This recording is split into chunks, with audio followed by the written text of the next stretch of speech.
এই তো দেখছেন বেচারা হাতির কান ধরে আছে। এত বড় একটা হাতির কান ধরছে, একটু ভয় পাচ্ছে না। খুবই সাহসী মানুষ। আমার তো ভয় করতেছে হাতির কাছে যাইতে। এখন আপনাদের আরো কাছে নিয়ে যায় দেখাই হাতিটা। দেখেন হাতি সুর একদম প্রাকৃতিকভাবে বানানো। দেখেন কোনো কৃত্রিমতা নেই হাতিটার। এই যে আর একটা হাতি, এই যে ছোট একটা হাতি।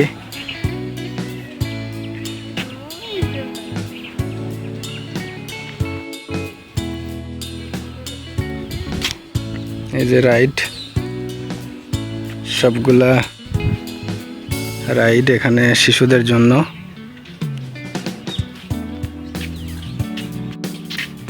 দেখতেছেন কত সুন্দর একটা দৃশ্য।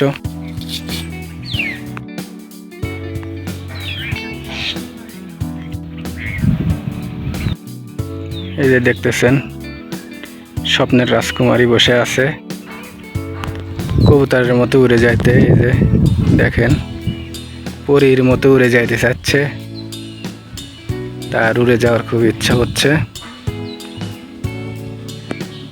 ডানা ছাড়াই উঠতে চায়। দর্শক সবাই লাইক কমেন্ট সাবস্ক্রাইব করবেন। উঠতে পারবে কিনা সবাই কমেন্টে জানিয়ে দিবেন।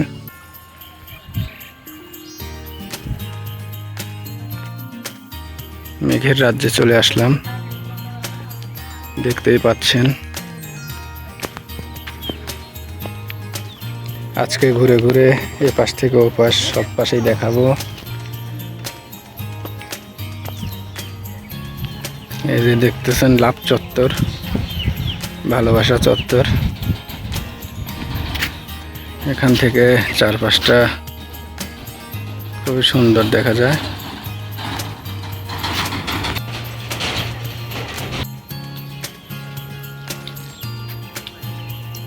সবাই ঘুরতে চলে আসবেন প্রিয়জনকে নিয়ে আমার মতো। এই তো লাভ চত্বরে, এই যে লাভ চত্বরে চলে আসছে। চলে এসে ঘোরাঘুরি, দারুণ দৃশ্য।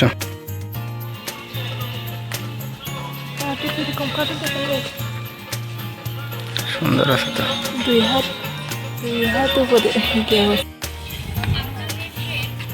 এই যে দেখতেছেন উট, আরবের উট। উট তার উটের বাচ্চাকে দুধ খাওয়াচ্ছে। এই যে খেজুর গাছ আরবের, খুব সুন্দর।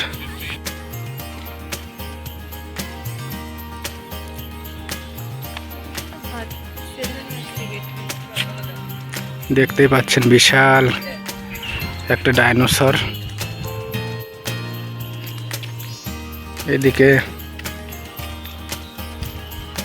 সিংহ, দেখেন কি রকম ভাবে বসে আছে।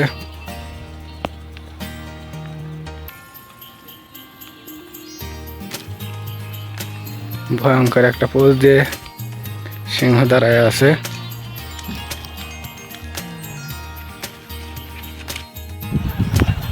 আরে নাদান, ওয়াও, দুইটা কুমির হা করে রয়েছে। দেখেন কি রকম অবস্থা, বিশাল দেহে দুইটা কুমির। এই যে পুকুর, বিশাল পুকুর। এই পুকুরে এই কুমিরের বাস। সাবধান, কেউ ভুল করেও এই পুকুরে নামবেন না, নামলে কুমিরের খাবার হিসেবে। আরে সুন্দর রে, অসাধারণ। দেখেন কৃত্রিমভাবে কত সুন্দর করে গড়ে তুলছে ইকো পার্কটা।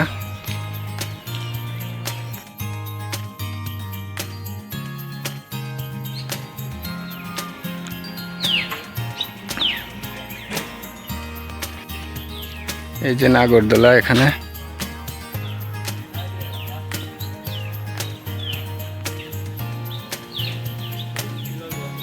তাড়াতাড়ি আছে।